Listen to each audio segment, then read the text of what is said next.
Vamos abrir na Epístola de Judas. Epístola de Judas, a última cartinha aí antes de Apocalipse. Bem facinho de achar.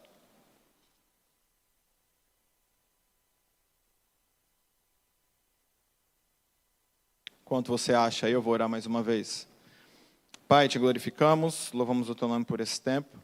Pedimos que a tua palavra, em nome de Jesus, caia aos nossos corações e encontre um terreno fértil, Pai, um terreno fértil e responsivo àquilo que a tua palavra nos traz, nos incomoda, nos relembra, nos exorta e nos anima. E nós te agradecemos pela carta, Deus, do teu servo Judas. Obrigado pelo alerta, obrigado pela palavra bem colocada. Nós pedimos que o Senhor aplique ela às nossas vidas, à comunidade Batista da Paz, nessa noite. Amém. Glória a Deus. Eu vou pedir a sua paciência para que a gente leia junto os 25 versos, tá? Nas últimas pregações eu fiz a mesma coisa com 3 João e 2 João, e eu tenho a proposta de fazer isso essa noite também. Vamos comigo? Amém? Fala um amém aí, gente, só para eu sentir que eu estou com... Amém? Beleza. Aliás, se você sentir vontade de falar amém durante a pregação, fale, não tem cota de amém, tá bom? É livre, tá, gente? Pode expressar, porque às vezes a gente acha que está sozinho aqui, aí eu acabo acordando aqui também. Mas vamos junto então. Todos comigo? Boa. Judas, servo de Jesus Cristo e irmão de Tiago, aos chamados, amados em Deus Pai e guardados em Jesus Cristo. A misericórdia, a paz e o amor vos sejam multiplicados. Amados, quando eu empregava toda a diligência em escrever-vos acerca da nossa comum salvação, foi que me senti obrigado a corresponder-me convosco, exortando-vos a batalhardes diligentemente pela fé que uma vez por toda foi entregue aos santos. Pois certos indivíduos se introduziram com dissimulação, os quais desde muito foram antecipadamente pronunciados para esta condenação. Homens ímpios que transformaram em libertinagem a graça do nosso Deus e negam nosso único, soberano e Senhor Jesus Cristo. Quero, pois, lembrar-vos, embora já estejais cientes de tudo, uma vez por todas, que o Senhor, tendo libertado um povo, tirando da terra do Egito, destruiu depois os que não creram. E os anjos que não guardaram o seu estado original, mas abandonaram o seu próprio domicílio, ele tem guardado sob trevas, em algemas eternas, para o juízo do grande dia. Como Sodoma e Gomorra, e as cidades circunvizinhas que, havendo-se entregue à prostituição como aqueles, seguindo após outra carne, são postas para exemplo do fogo eterno, sofrendo punição. Ora, estes, da mesma sorte, quais sonhadores alucinados, não só contaminam a carne, como rejeitam o governo e difamam autoridades superiores. Contudo, o arcanjo Miguel, quando contendia com o diabo e disputava a respeito do corpo de Moisés, não se atreveu a proferir juízo infamatório contra ele. Pelo contrário, ele disse: o Senhor te repreenda. Estes, porém, quanto a tudo o que não entendem, difamam, e quanto a tudo o que compreendem por instinto natural, como brutos, sem razão, até nessas coisas se corrompem. Ai deles, porque prosseguiram pelo caminho de Caim, e movidos de ganância, se precipitaram no erro de Balaão, e pereceram na revolta de Coré.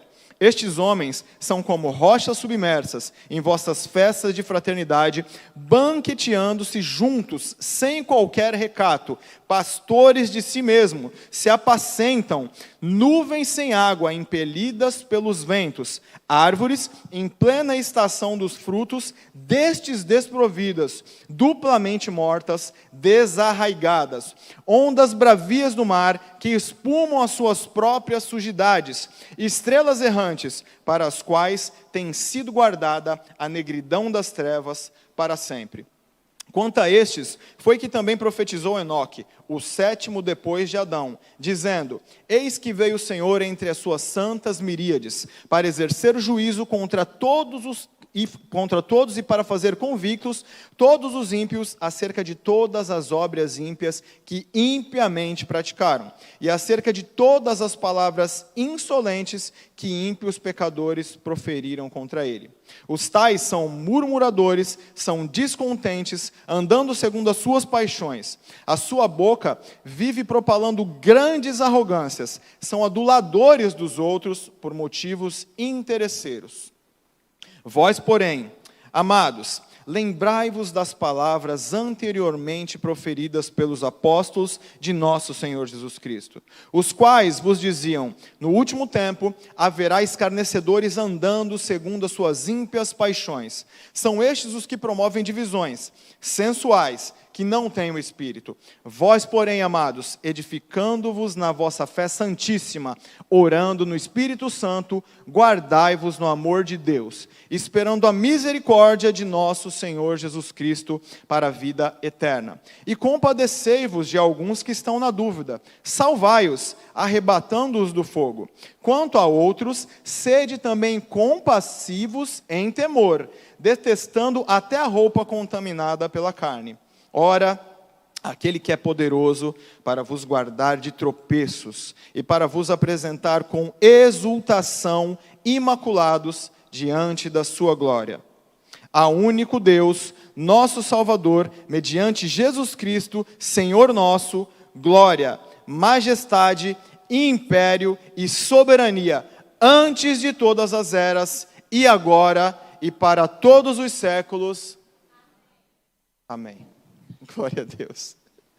Obrigado, Jades, pela água. Obrigado, pastor. Uma das coisas que transforma a vida de uma pessoa, talvez você conheça alguém assim, que vivia meio sem rumo, era uma pessoa, vamos dizer, sem sal nem açúcar, mas de repente você percebe que houve uma mudança na vida dessa pessoa. E essa pessoa passa a ter uma vida mais propositiva. Ela passa a ter uma vida mais intencional. Ela começa a se dedicar a alguma coisa com mais energia. Ela começa a dedicar tempo para algo que ela descobriu e se apaixonou por aquilo com seriedade, com realmente sistematicamente. Ela entrega a sua vida para aquilo e vive aquilo de maneira intensa. Eu estou falando de propósito. Quando nós encontramos e quando nós abrimos a nossa mente para os propósitos que Deus tem para nós, a nossa vida ganha uma nova dimensão. Aqueles que acompanham um pouco de internet, aqueles que fuçam um pouco por aí, observam que existe uma grande moda na nossa época pela performance, pelos resultados, para que você esteja sempre na crista da onda, fazendo as melhores coisas e tenha esse tipo de propósito na sua vida. É preciso que nós tomemos cuidados, porque alguns propósitos, que não são os propósitos de Deus, acabam nos afastando e nos contaminando e nos levando para longe dos reais propósitos de Deus. E uma das coisas que eu penso a respeito da igreja é que a igreja, ela é a central do verdadeiro propósito de vida. Porque aqui, agora, sentado nesse banco, vivendo em comunidade, nas diversas programações que a gente tem aqui, é que nós descobrimos os propósitos de Deus para a nossa vida através da sua palavra. É que nós descobrimos o real motivo do porquê nós estamos aqui. A igreja, ela deve ser a central de propósitos do mundo. Se todos nós aqui saíssemos todos os domingos com o nosso propósito de vida reajustado, com a nossa energia depositada nesse propósito, eu tenho certeza que não só a nossa vida seria diferente, mas a vida de todos aqueles que estão ao nosso redor. Porque alguém apaixonado e convicto pelo seu propósito de vida é capaz de transformar grandes mudanças, não só na sua casa e na sua vida, mas também ao redor de si e em todos os convívios sociais que essa pessoa tem. Eu dei o título dessa mensagem de A Sua Identidade Revela o Seu Propósito.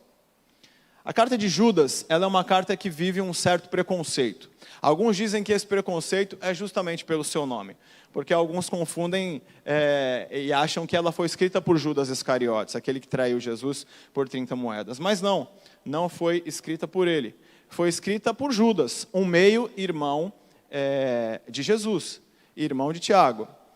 E a gente pode ver isso tanto em Marcos 6,3 como em Mateus 15,33. A gente observa essa citação dos irmãos de Jesus, aqueles filhos que José e Maria tiveram depois do nascimento de Jesus. Ele é quem escreve.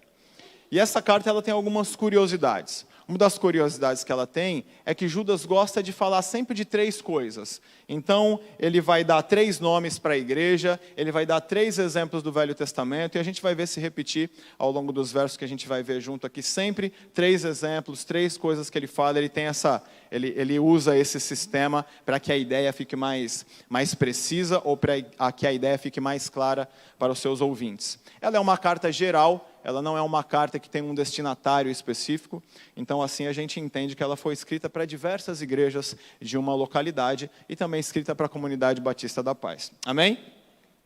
Um outro desafio que essa carta encontra, e é um desafio até meio escabroso, e alguns evitam talvez de pregar até por conta disso, é porque Judas faz uso de alguns textos que são tirados de livros apócrifos.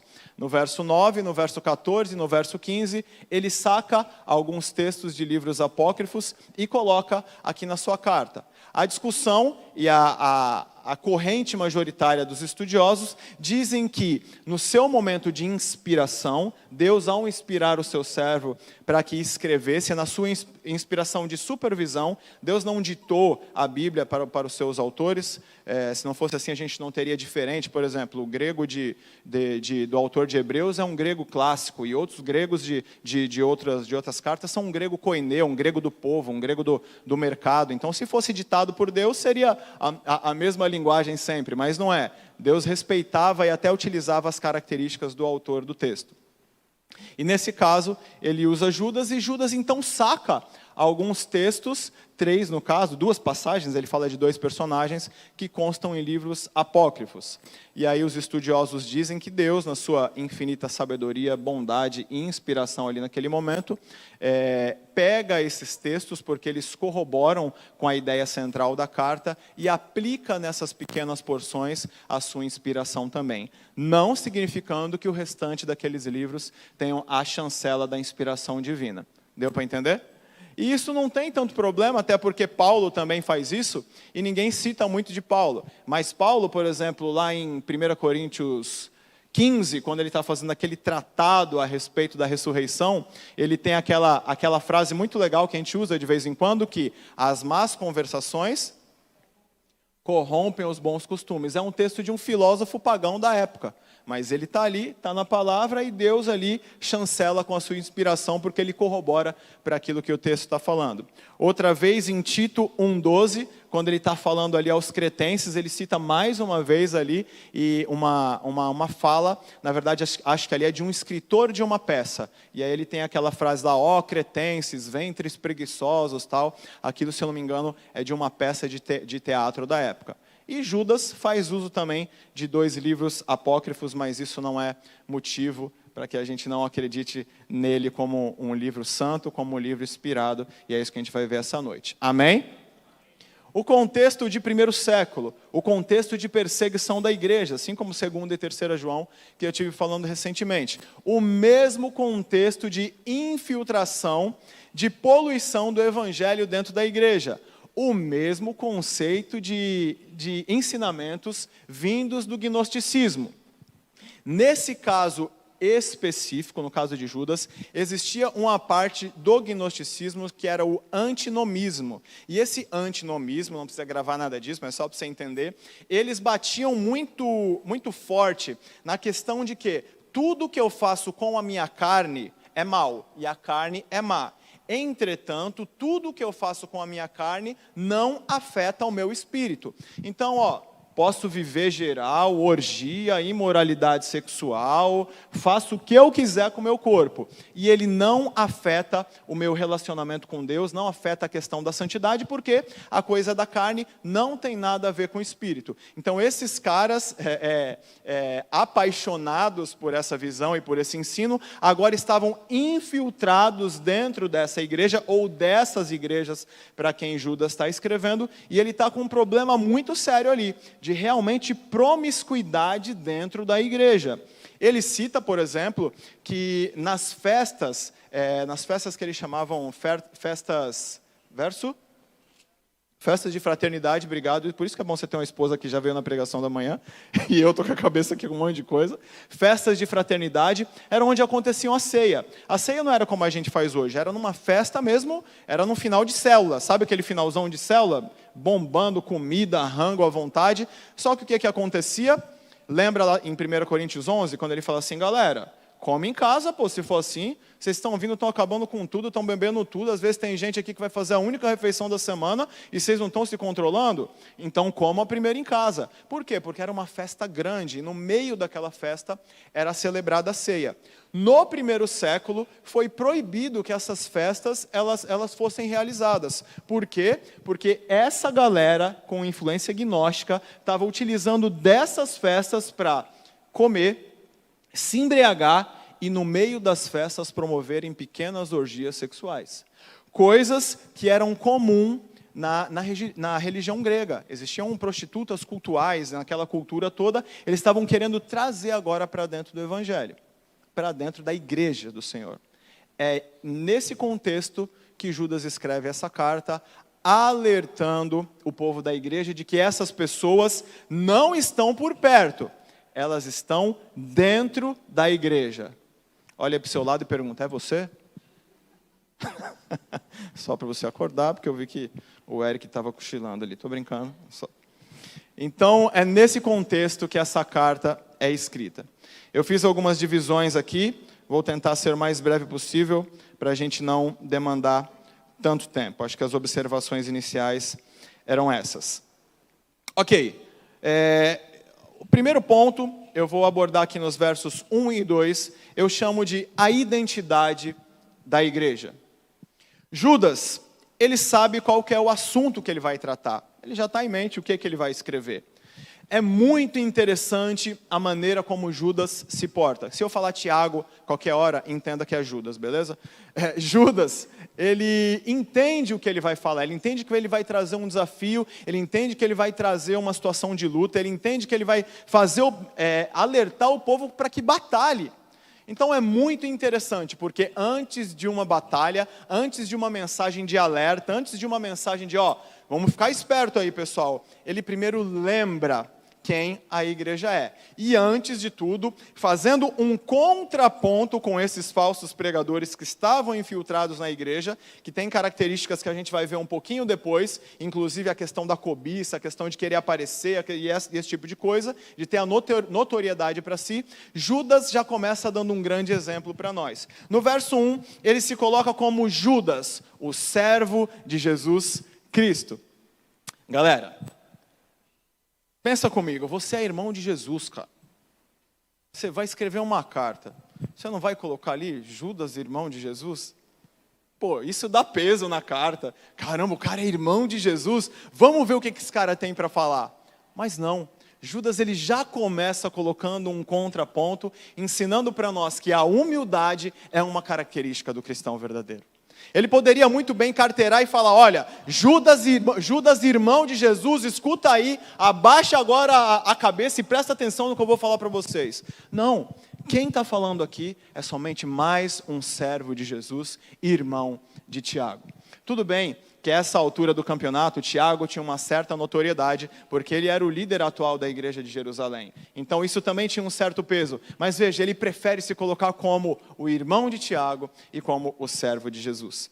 Essa é a identidade de Judas, um servo humilde que quer servir a igreja. Agora ele se volta para a igreja, para os seus destinatários, e ele chama a igreja de 3 coisas. Ele dá 3 nomes. E esses 3 nomes que ele cita, que ele chama a igreja, que ele dá à igreja, são nomes poderosos, que todas as segundas-feiras de manhã, quando você acordasse já pensando na sexta-feira, você precisaria lembrar que você tem esses nomes. Então Judas chama a igreja de os chamados, aos amados em Deus e aos guardados em Jesus Cristo.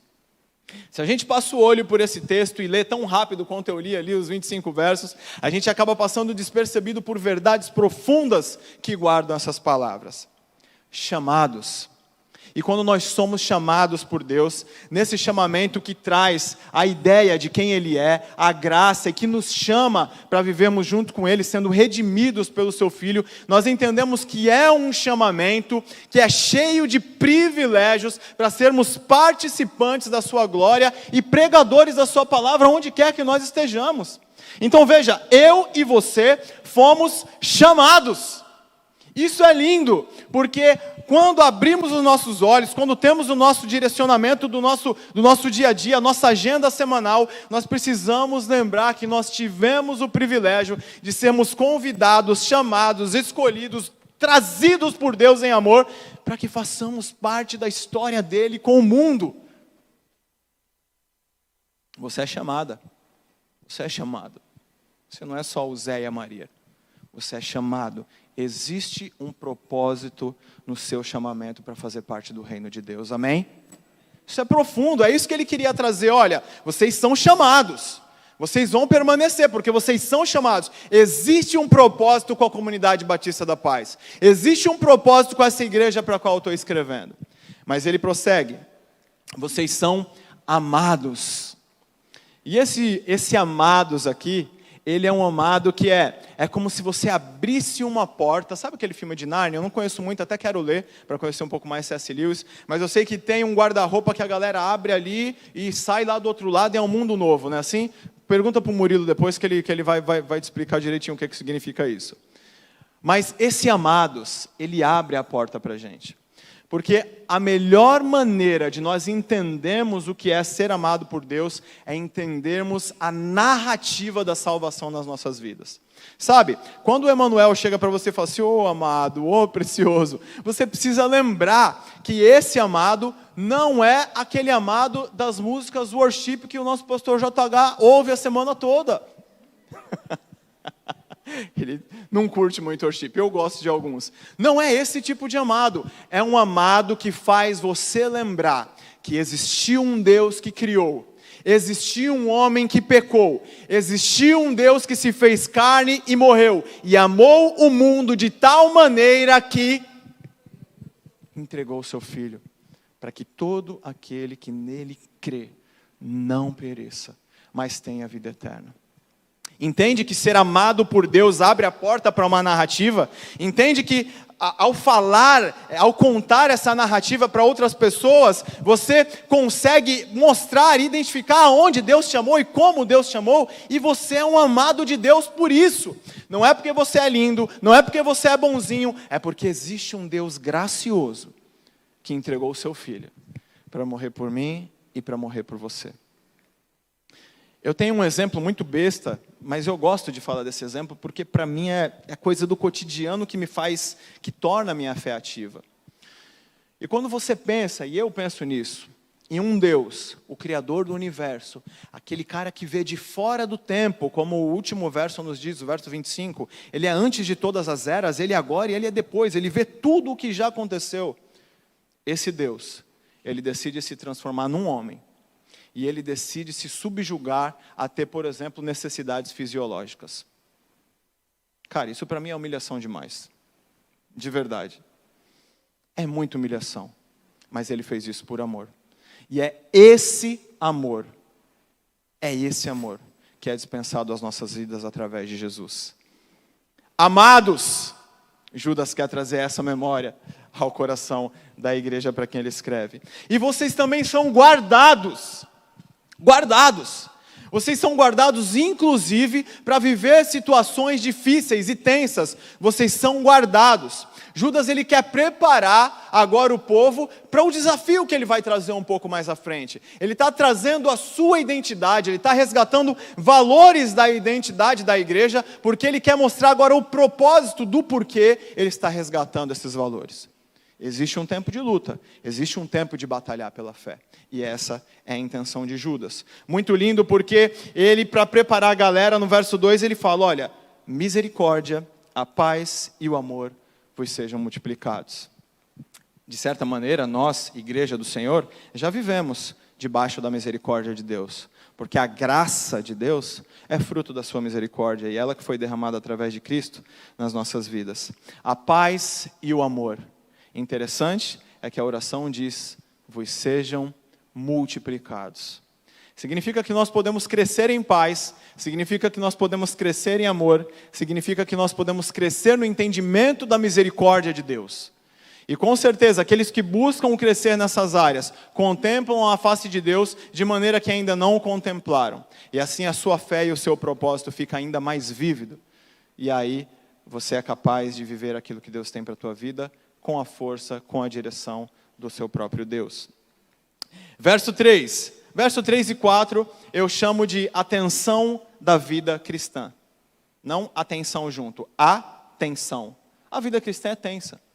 É interessante demais porque Judas, ele deixa claro que ele vai escrever, e ele coloca uma palavra, empregando toda a diligência. Ele quer escrever sobre a salvação, que é comum a todos nós. Então, Judas tem o desejo de falar de algo tão gostoso, sobre a nossa salvação, que nós somos salvos, que existe uma esperança, que um dia todos nós cantaremos juntos, aquele que é digno. Cara, é muito gostoso falar sobre essas coisas, sentar ali os irmãos, compartilhar e ficar viajando na salvação, na eternidade. Ele quer falar sobre isso, mas infelizmente esse não é o momento. O momento é dele falar sobre batalhar pela fé. Muito interessante também é o fato de que, olha a escrita de Judas: amados, quando eu empregava toda a diligência, não é pouca diligência, é toda a diligência, para escrever a respeito da salvação. Então eu imagino Judas sentando no seu quartinho, pegando ali os comentários do Hernandes Dias Lopes, MacArthur, pegando todo o seu arcabouço literário e fala: cara, deixa eu dar uma consultada aqui, que eu vou escrever sobre salvação. Então, a minha versão diz que ele se sentiu obrigado a corresponder, a escrever para a igreja, exortando-o a respeito de uma batalha diligente pela fé. Interessante para mim é que Deus, Ele muda o coração daquele que é diligente na sua obra. Ele podia ter pego qualquer outra pessoa, mas quem que Ele pega? Ele pega o cara que está ocupado. Ele pega o cara que sentou, vou me preparar, vou me fechar aqui, vou trazer um café, ninguém me incomoda. Avisou a esposa, falou: vou ficar no meu quarto, preciso escrever para a galera aqui a respeito de salvação, quero que a gente converse, quero que a gente pense um pouco mais. Não. Você não vai escrever sobre salvação agora, não. Você vai escrever sobre batalha na fé. Porque esses caras entraram lá, e se você não alertar a minha igreja, é capaz que essa verdade seja sufocada. Então Deus pega alguém ocupado. Deus pega alguém que estava diligente na sua obra. Ele estava o quê? Sentado, imagino eu, mas ele estava decidido. Ele não estava pensando em escrever, não. Ele ia empregar diligência. E Deus transforma o coração daquele que é diligente. A diligência do coração do cristão abre o coração para as transformações de Deus. O que eu quero dizer com isso, querido? Às vezes nós esperamos para nos movermos numa igreja que tem tantas coisas para a gente realizar. E às vezes o cara que você vai ver cantando é o cara que você vai ver na porta, é o cara que você vai ver tirando foto, é o cara que você vai ver pregando, é o cara que você vai ver trazendo a água. Por quê? Porque tem o coração disposto e diligente na obra.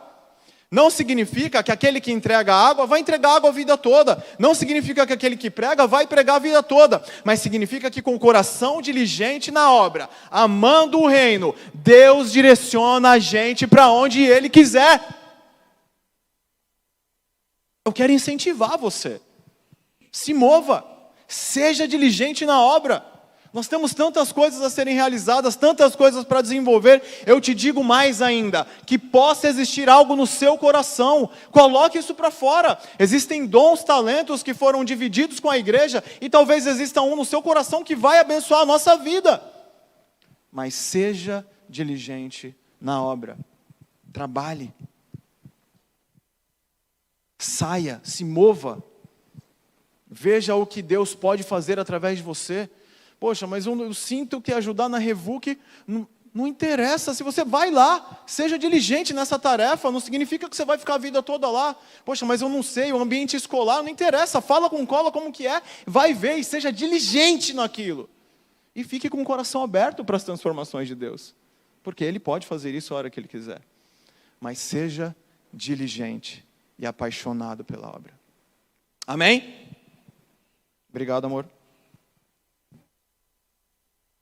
Interessante dizer também que essa palavra fé que ele coloca aqui no texto não é a fé pessoal.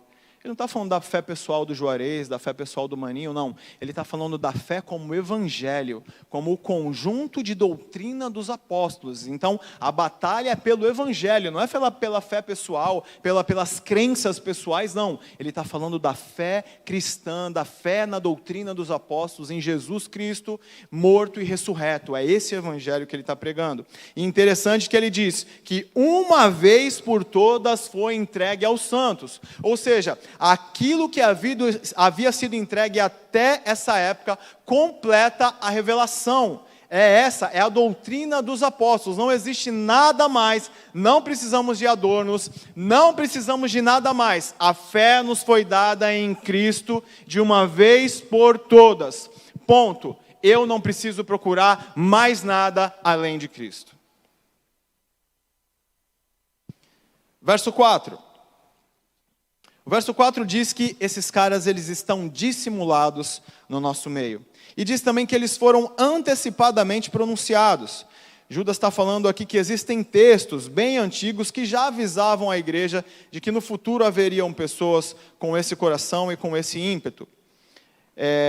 Essa ideia de Judas é uma ideia de um alerta um pouco maior para a igreja. Porque o que ele está dizendo é que essas pessoas já estão em nosso meio.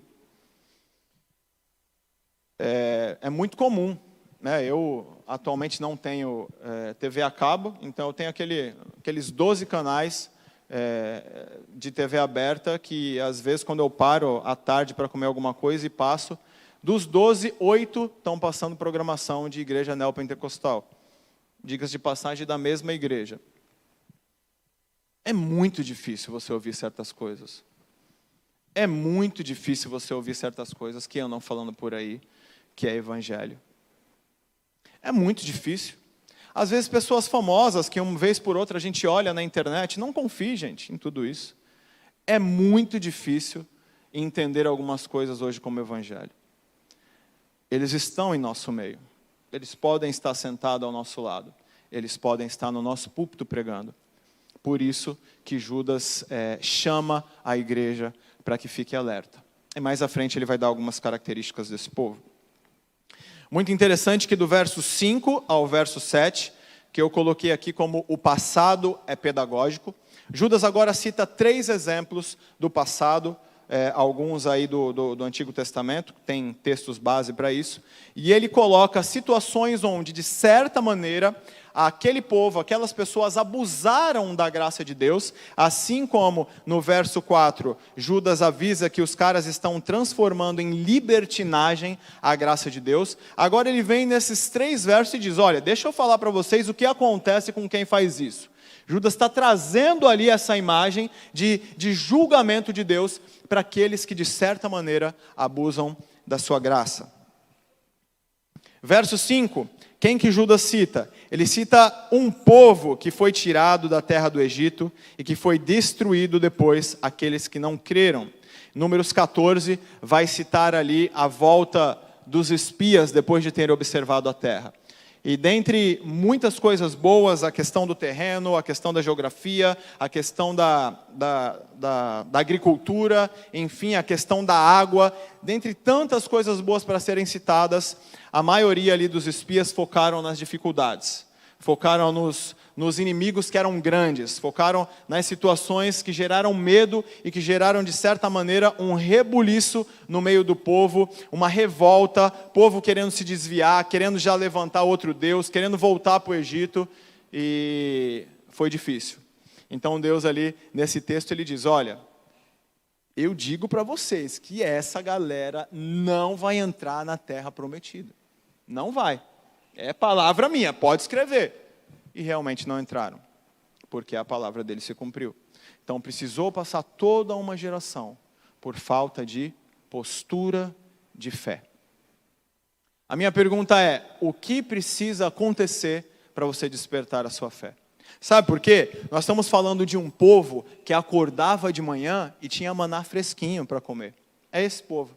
Nós estamos falando de um povo que, ao caminhar no deserto sobre sol escaldante, tinha uma nuvem em cima de suas cabeças para amenizar a temperatura. É desse povo que a gente está falando.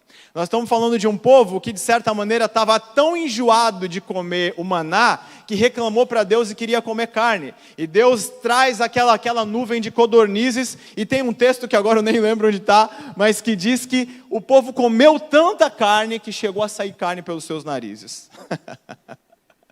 É desse povo que nós estamos falando. O povo que, antes de ver todas essas coisas, viu o mar vermelho se abrir. É desse povo que nós estamos falando, que em um momento crucial não creu. Quantas provas de fé você ainda precisa? Quantas provas de fé você ainda precisa? E eu te digo mais, todos esses milagres que aconteceram no passado, eles são imperfeitos, mas eles eram um sinal que apontava para a vinda do perfeito. Então hoje nós também não precisamos disso, porque tudo o que necessitamos está em Cristo. Com isso eu não digo que nosso Deus não cura, sim, Ele cura, Ele tem poder para fazer o que Ele quiser, a hora que Ele quiser. Mas hoje nós temos o perfeito, o santo, justo, plenitude, a exata expressão do caráter de Deus, citado pelo autor de Hebreus, no capítulo 1, verso 3. Completo. E esse povo não creu. Esse povo duvidou. No momento que era exigida uma postura de fé, esse povo duvidou e pagou com as consequências da sua atitude. Agora no verso 6 ele cita os anjos, e ele diz que os anjos saíram do seu domicílio. Alguns querem colocar essa situação dos anjos com aquela que ocorreu em Gênesis 6, quando diz que os anjos coabitaram com as mulheres, mas não casa muito bem essa história com a corrente majoritária dos estudiosos, porque Jesus diz que os anjos não se dão em casamento, e alguns textos provam um pouco que essa relação não era muito palpável. Até porque o texto diz os filhos de Deus. E dificilmente a Bíblia chamaria de filhos de Deus anjos que eram desviados. Então, o que o autor aqui, o que Judas está dizendo, é que anjos que saíram da sua postura espiritual, anjos que saíram daquela comunicação direta com Deus, de relacionamento, cederam aos intentos de Satanás e caíram junto com ele. E para esses, não há mais salvação. Para esses, um decreto já foi dado, e eles estão algemados, esperando o dia do grande juízo. Eles abusaram da graça de Deus. Eles largaram e deixaram de lado a sua postura espiritual. O terceiro exemplo dessa camada de texto, ele coloca como Sodoma e Gomorra. Você conhece a história, o povo se entregou à prostituição e à orgia, e agora ele comparando com a igreja para quem ele escreve em Judas, ele diz uma coisa interessante, ele coloca aqui, seguindo após outra carne. Esse seguindo após outra carne, ele traz a ideia da homossexualidade trazida por esse povo contaminado pelo gnosticismo. O seguindo após outra carne é um pouco confuso, mas o ensino dele é que, ao invés de procurar a carne ideal, ou seja, o homem é meio estranho, mas é isso mesmo, o homem, ao invés de procurar a carne da mulher, e a mulher, ao invés de procurar a carne do homem, eles seguiam após outra carne. E assim pervertiam ainda mais aquilo que Deus já tinha ordenado como o padrão moral da humanidade. E por isso também sofreram a sua punição. Versos 8 a verso 10, eu coloco como a autoridade que vem somente de Deus. No verso 8, é interessante que ele coloca que esses caras, eles são sonhadores alucinados. A Bíblia de Genebra, no seu estudo, ela indica que talvez por serem sonhadores alucinados, essa era a base de onde esses caras estavam trazendo esse novo ensino. Seus sonhos, eles traziam ali para o seu contato, para o seu convívio, para aqueles que eles tinham comunicação, e falavam, olha, eu vou te falar uma coisa, porque eu tive um sonho, e aí eu vi Jesus em sonho, e ele me disse que está tudo liberado, porque aquilo que a gente faz com o corpo não altera no nosso espírito. Então, possivelmente é um insight aí da Bíblia de Genebra. Mas o interessante é que eles rejeitavam toda espécie de governo e difamavam as autoridades. A ideia aqui é de que eles buscavam, de certa maneira, minar a autoridade espiritual da igreja, para que, de certa forma, pudessem galgar essa posição e, tendo posição de liderança nas igrejas, pudesse, de uma maneira mais tranquila e mais intencional, propagar o seu evangelho podre, o seu falso evangelho. Eles eram desrespeitosos. No verso 9 aqui, então, a gente entra com a primeira polêmica do livro apócrifo. Aqui, Judas cita a situação onde Miguel está tendo uma discussão, uma briga com o diabo, e aí o diabo exige que leve o corpo de Moisés, e aí o arcanjo Miguel, não fala, olha, eu te repreendo, está amarrado, a autoridade, não busca autoridade no seu próprio nome. Ele simplesmente fala, o Senhor te repreenda. É lindo isso, essa dependência de um anjo de Deus. A pergunta é, se um anjo depende tanto de Deus assim no mundo espiritual, imagina eu e você, meu querido.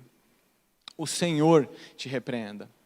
Uma coisa triste que acontece no nosso meio hoje, é que ainda no nosso meio, pessoas vão atrás de outras pessoas, entendendo que nessas pessoas existe algum tipo de poder especial. Quantas igrejas, infelizmente, estão lotadas, porque homens têm propagado que tem algum poder especial. Mas o próprio arcanjo Miguel, intentando ali nessa disputa, ele diz, ei, o Senhor te repreenda. Toda a autoridade espiritual, ela vem de Deus. Toda a autoridade espiritual é dada por Deus. E Deus usa o seu povo para o cumprimento dos seus propósitos. Mas lembre, toda a autoridade, todo poder vem exclusivamente de Deus. Vamos para o bloco do verso 11, onde agora Judas vai dar aí um cardápio de como esses caras são, de como esses falsos cristãos são. Então ele vai dar características ali para que o pessoal da igreja agora preste atenção e observe essa galera que está andando no meio deles. E observe e note se algumas dessas características fazem parte daqueles que estão ali, e com isso fiquem mais atentas e batalhem pela fé. Então ele vai começar aqui com essas características. No verso 11, mais uma vez ele faz esse joguinho de 3 exemplos. Então no verso 11 ele diz que esses caras prosseguiram pelo caminho de Caim, eles foram movidos pela ganância como Balaão, e eles pereceram na revolta de Coré. Gênesis 4, números 22 e números 16 citam o que acontece com a vida desses caras. Quando ele fala de Caim, ele está falando daquele desejo de Caim de agradar a Deus com esforço humano. Seu irmão traz um sacrifício de sangue, de gordura. Caim traz um sacrifício que foi movido com esforço humano, da terra, com o seu trabalho. Então, ele quer levantar esse desejo, quer mostrar essa ideia de que o que interessa para Deus é aquilo que é sacrificial, é cumprir aquilo que Deus estabeleceu. E para aquela época, aquilo era o que Deus havia estabelecido, porque os sacrifícios com hortaliças e com vegetais foi ordenado bem depois. Depois ele cita quem? Ele cita Balaão, aquele Balaão que profetizou por dinheiro a pedido de Balaque contra o povo de Israel. Você se lembra disso? A mula falando, aquele texto famoso. Então ele diz, olha, esses caras eles estão pregando por dinheiro. Esses caras eles estão aí buscando notoriedade, buscando cobiça e buscando dinheiro. São esses caras que estão aí dissimulados no meio de vocês. E por último ele cita Coré. Coré, que também era descendente de Davi, porém não tinha a função sacerdotal. Teve inveja, levantou uma revolta, e por conta dessa revolta, contra aquilo que não era o seu papel, pela inveja e pela cobiça, milhares de homens morreram por conta de uma praga lançada por Deus. Por quê? Porque todos eles abusaram da graça de Deus e perverteram aquilo que Deus havia colocado como propósito. Agora ele começa a dar características, imagens, metáforas aqui muito interessante. No verso 12 ele chama esses caras de rochas submersas. O que é uma rocha submersa? É uma rocha que você não vê, que ela está abaixo da camada de água, da superfície da água. Você não vê, mas se você passar com o seu barco naquela rocha, certamente o seu barco vai afundar quando bater o casco dele ali. Então o que esses caras são? Eles são armadilhas, porque eles são rochas submersas, pessoas que estão escondidas como armadilhas para tragar os mais desavisados, aqueles que não batalharem pela sua fé. Depois ele chama esses caras, na verdade agora ele cita o episódio que eu falei para vocês anteriormente, que eles banqueteavam-se juntos, sem qualquer recato, nas festas de fraternidade. Eles eram pastores que apacentavam a si mesmos. Qual é a utilidade de um pastor que não alimenta as ovelhas? Qual é a utilidade de alguém que tem no seu propósito, o propósito de cuidar de alguém, cuidar de si mesmo? Eles são inúteis para a igreja, eles são inúteis para o reino. Eles devem ser desmascarados, porque eles são inúteis no nosso meio. Esse é o juízo de Judas. Eles são nuvem sem água. Há pouco tempo atrás o pastor Jadson estava em rancharia. Eu acho interessante que todo mundo, quando vem de lá, conta aquela saga do banho. Já ouviu? Caramba, terminou a água no meio da semana e ficamos lá esperando vir o caminhão-pipa e tal. São as aventuras de quem vai para a rancharia. Agora você imagina, o povo vendo uma nuvem no céu. O cara que tem a hortinha no fundo da casa já vai preparar a terra, o outro já vai abrir as tampas da caixa d'água, já vai abrir o reservatório de água, porque vem água por aí. E de repente você olha para o céu e aquela nuvem passa e não derruma uma gota. É exatamente desse jeito que esses falsos pregadores, que esses falsos cristãos são. Eles são pessoas que geram expectativas falsas. Eles geram expectativas falsas. Aquilo que eles pregam de maneira mentirosa gera uma expectativa falsa no coração da igreja. Pregam a respeito de um Deus que não existe, pregam a respeito de um Deus que é um servo dos homens, e assim eles geram uma expectativa falsa no coração do povo de Deus. É esse povo que deve ser descartado da vida da igreja. Eles são promessas falsas. Imagina você com um pé de acerola na sua casa, e esperando ali aquela época certa para começar a fazer aquele suquinho de acerola. E aí chega a época da acerola. E a acerola, o pé de acerola do seu vizinho está carregado, caindo a acerola para o seu lado. E o seu pé de acerola não dá nada. Você acredita, porque tem um pé de acerola ali. Mas o seu pé de acerola não sai acerola. É uma promessa mentirosa. É uma promessa que não se cumpre. É uma promessa que não se torna real. É uma promessa que nunca chega ao seu ponto final. Porque ela não vai acontecer. Porque da boca desses caras só sairá mentira. Da boca desses caras sairão promessas que não podem ser cumpridas. Porque as únicas promessas que se cumprem são as promessas que já estão reservadas e guardadas para os chamados, para os amados e para os guardados.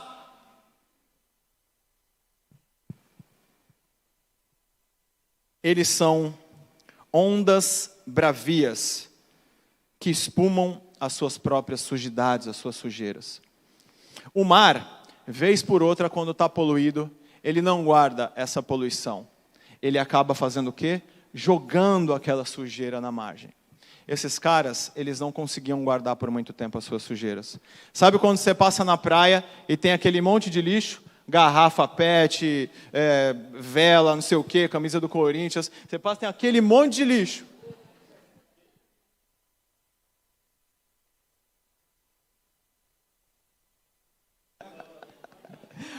Acordaram, amém.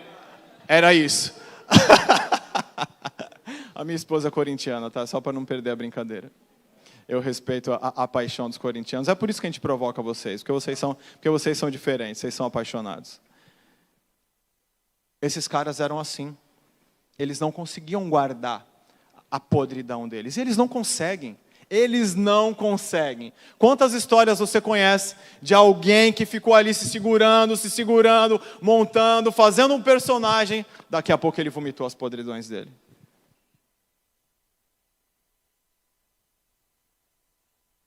Os falsos são assim. Todas essas características, Judas traz para a igreja, para que a igreja fique atenta e batalhe diligentemente pela sua fé. Mais uma vez agora, ainda ele cita de estrelas errantes, que é uma estrela cadente, que ele está falando que a gente não pode direcionar a nossa vida por esses caras.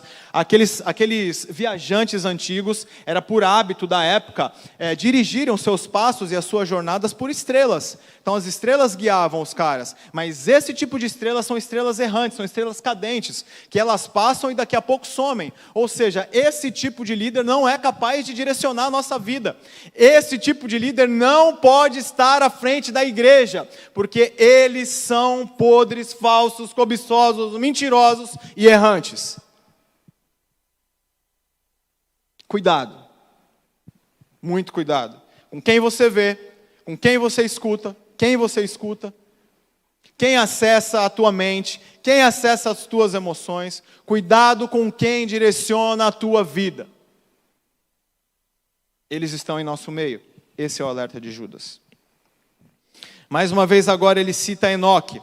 Aqui ele cita o livro de 1 Enoque, é um livro apócrifo também, e ele cita que há muito tempo atrás, Enoque citou a respeito desses caras que viriam e tentariam corromper a sua igreja com o seu coração segundo as suas próprias paixões. Esses caras, eles são aduladores, e eles são aduladores por interesse próprio. É por isso que a palavra desses caras é sempre gostosa de ouvir. Porque não existe peso de pecado, não existe cobrança para uma vida reta, não existe cobrança por moralidade, não existe cobrança por sacrifícios de vida espirituais. É por isso que você sente que todo mundo traiu você e você é um amado de Deus. Na palavra desses caras, eu e você nunca seremos os traidores. Nós sempre seremos aqueles que foram traídos. E por isso, nós temos um Deus para nos pegar no colo, para nos ninar e nos chamar de bebê. Essa não é a realidade. Deus nos trata como os filhos maduros, como pessoas que sim, necessitam ser encorajadas, mas como as pessoas também que precisam levantar para batalhar pela sua fé de maneira diligente. Esse é o alerta de Judas. Em muitos ambientes, queridos, em muitos ambientes, um Jesus te ama não resolve mais. Em muitos ambientes, você vai encontrar pessoas questionadoras, cultas, argumentadoras, que exigirão de você um pouco mais do que Jesus te ama. E é aí onde você vai poder provar que você batalha diligentemente pela sua fé. Mais à frente, Judas vai dar algumas dicas de como a gente pode fazer isso. Ponto final. Exortações à igreja. Judas, ele realmente traz uma palavra de peso, uma palavra de juízo, uma palavra de exposição sem medo de ser feliz. Ele realmente mostra, e se você não percebeu, do verso 11 ao verso 16, Judas está descascando esses caras, chamando eles de tudo quanto é nome, mas é o que ele podia falar aqui de maneira santa. Ondas bravias, esses caras são pedras submersas, esses caras são nuvens sem água. Ele está chamando esses caras disso, colocando todas essas características. Mas agora ele se volta para a igreja e ele vai falar com um tom pastoral. E ele diz: vós, porém, lembrai-vos das palavras anteriormente proferidas pelos apóstolos. E aí ele cita aqui no verso 18, ele cita 2 Pedro 3,3. Ele coloca: olha, os quais vos diziam, no último tempo haverá escarnecedores, andando segundo as suas próprias paixões. É muito legal porque Judas vai num texto que remete ao Velho Testamento, e agora ele vem no Novo Testamento, e ele mostra pra gente a Bíblia agindo, e a Bíblia se respondendo, e a Bíblia se confirmando. E ele diz: vocês não vão ser pegos de surpresas, vocês não podem, porque há tempos a gente já vem falando disso. E ele diz, no verso 19, que são esses caras que promovem esse tipo de divisão, e ele dá a razão máxima ao porquê disso, porque ele coloca que eles não têm o Espírito. Imagine pessoas pregando sem o Espírito Santo, imagine pessoas ensinando sem o Espírito Santo, imagine pessoas liderando as nossas células sem o Espírito Santo. Com certeza. A imoralidade, a sensualidade, a promiscuidade vai ser ensinada e colocada sorrateiramente no meio dos ensinamentos. Porque aquele que não tem o Espírito, ele não pode compreender as coisas espirituais. Paulo disse isso lá em 1 Coríntios 2,14. E aí Judas agora começa a dizer a maneira pela qual esse povo pode permanecer junto, permanecer firme ali buscando diligentemente a defesa da fé. E ele coloca no verso 22, vós, porém, amados, edificando-vos na vossa fé santíssima, orando no Espírito Santo. Qual que é a fé santíssima? É o Evangelho de Jesus, é o conjunto de fé que expressa a doutrina dos apóstolos, é o conhecimento daquilo que nós somos em Cristo, é o conhecimento da palavra de Deus, e é juntamente a oração no Espírito, é o conjunto das disciplinas espirituais, é o nosso arroz e feijão. Uma vez perguntaram para um homem de Deus, Murilo, se você souber quem falou isso, me fala, porque é um cara, talvez o Jadson saiba também, mas perguntaram para esse, acho que é um escritor famoso, perguntaram assim, meu querido, o que é mais importante, Bíblia ou oração? Aí ele respondeu assim, pergunta para um pássaro, qual que é a asa mais importante dele? Alguém lembra quem falou isso? Foi um escritor famoso, um cara antigo. Pergunta para o pássaro, qual que é a asa mais importante dele? Não existe. As duas têm um papel importante, as duas cumprem um papel de fazê-lo voar. Somente Bíblia e oração é que pode sustentar você firme na fé e lutando diligentemente pela sua fé. E aí no verso 22 é muito legal, porque Judas fala, gente, tem gente que está na dúvida aí no meio de vocês. Trabalhe por essa galera, ligue para eles, visitem eles, tragam eles, converse sobre a fé santíssima, reafirme o contato com eles. E é muito interessante porque aqui nós temos a possibilidade de viver essa experiência de maneira prática, porque lembre-se que Judas estava escrevendo isso para uma igreja que funcionava numa casa. Lembre-se que igrejas em templos começaram a funcionar somente depois do ano 300. Então até o ano 300 as igrejas eram nas casas. E durante a semana, você viu imagens aqui, nós temos diversas células e diversas casas onde você pode exercitar isso.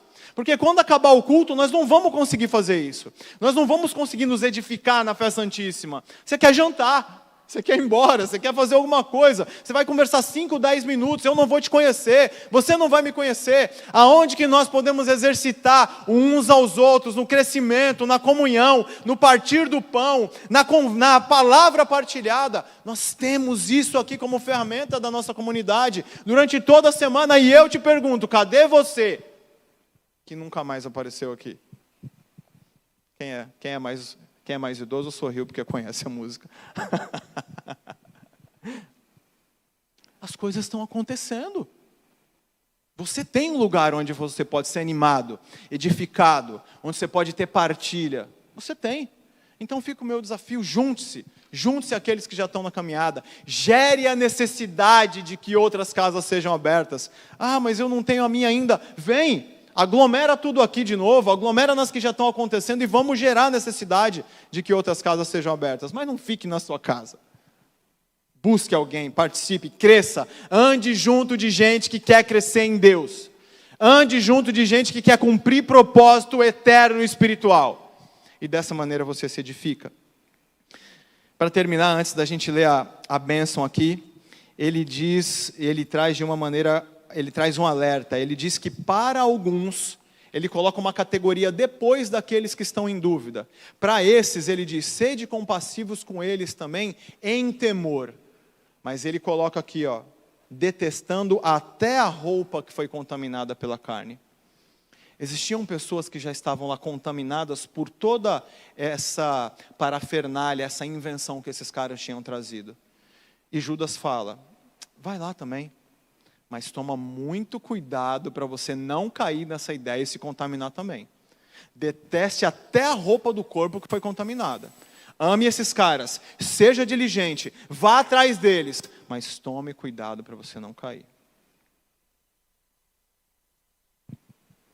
Nós temos diversas áreas de trabalho na igreja. observa aí principalmente o trabalho do Cola, que é uma bênção. Ora eu vejo ele pregando num púlpito, ora eu vejo ele comendo com um índio, ora eu vejo ele sentado com os alunos, ora eu vejo... Que bênção, Cola. Deus te abençoe. Ele tem que tomar cuidado com os ambientes, ele tem que estar certo de onde ele está indo e o que ele está fazendo, e ele tem que se cercar de pessoas que possam ajudar. Você acha que é justo, que é sadio um homem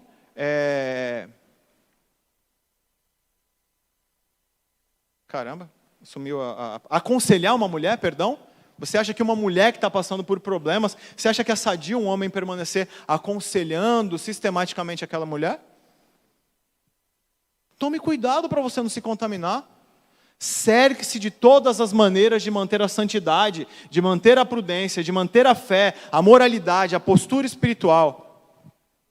Tome cuidado, detestando até a roupa que foi contaminada. Percebe o nível de seriedade que Judas dá para isso? É muito lindo, porque Judas começa trazendo características da identidade da igreja, que eles são os chamados, eles são os amados, eles são os guardados. No meio da cartinha, Judas dá exemplos práticos e fala, não se contamina, cuidado, olha o que já aconteceu, cuidado, olha o que já aconteceu, cuidado, olha o que já aconteceu. Aí agora ele vem no final e ele diz, quem é que pode agir em nós e quem é que pode nos livrar? Na faculdade, a gente aprendeu um pouquinho de grego. E esse texto aqui, ele é uma doxologia. O que significa doxa, Manuel, lembra? Doxa? Glória. Elogia palavras. Então ele termina o texto aqui. Lembra que a gente falava no carro? Ô doxa. E agora ele termina com uma doxologia linda. Onde ele coloca que, por mais que você se esforce, por mais que você ache que pode fazer alguma coisa por você mesmo, o único que tem poder de nos livrar de tropeços é o nosso Deus. Então ele termina essa carta trazendo a esperança, trazendo a memória, o poder tão grande de quem guarda a igreja. O poder tão grande, cara, que é totalmente incomparável com um ser humano que venha com uma ideia errada. É alguém que já existia antes das eras. É alguém que existe agora e que vai existir depois de todos os séculos. Não existe comparação com o poder daquele que nos guarda. Então ele termina dizendo àquela igreja, ora, aquele que é poderoso para vos guardar de tropeços, para vos apresentar com exultação, imaculados diante da sua glória, a único Deus, nosso Salvador, mediante Jesus Cristo, Senhor nosso, glória, majestade, império e soberania, antes de todas as eras, e agora, e para todos os séculos. Amém, e amém, e amém. E você pode ficar de pé, por favor? Você tem uma identidade. E a sua identidade não é simplesmente aquela que está no seu RG, com aquela sua foto antiga que você não gosta nem mais de olhar, do tempo que você não fazia a pranchinha ainda. Você fala, meu Deus, lembra dela? A sua identidade não é somente aquela. Você foi alguém chamado, Guilherme. Chamado. Você é alguém amado. Existe uma narrativa linda por causa da sua vida e da minha vida, porque um Deus gracioso decidiu nos amar. E nós somos guardados, porque existe uma missão a ser cumprida, e eu sonho com essa missão, e eu espero que você sonhe com ela também, porque dentro dessa narrativa de Deus e dessa missão, nós fomos colocados como pequenos tijolinhos, aqui na Comunidade Batista da Paz. E eu sonho com um terreno que tem aí do lado, você sonha? Eu sonho com um prédio aí do lado, você sonha? Eu sonho com um seminário teológico nesse prédio. Eu sonho com uma escola infantil. Eu sonho com uma agência missionária. Eu sonho com um centro musical. Eu sonho com isso. Eu preciso que você sonhe junto comigo como igreja. Posso ouvir 2 améns? Levante-se, você é chamado. Levante-se, você é chamado. Não deixe as folhinhas do seu calendário passar sem que você cumpra o seu chamado e o seu propósito de ser igreja. Nós somos a igreja do Senhor. Ele nos convidou para fazermos parte de maneira graciosa da sua história no mundo. E eu e você temos o privilégio de sermos participantes disso.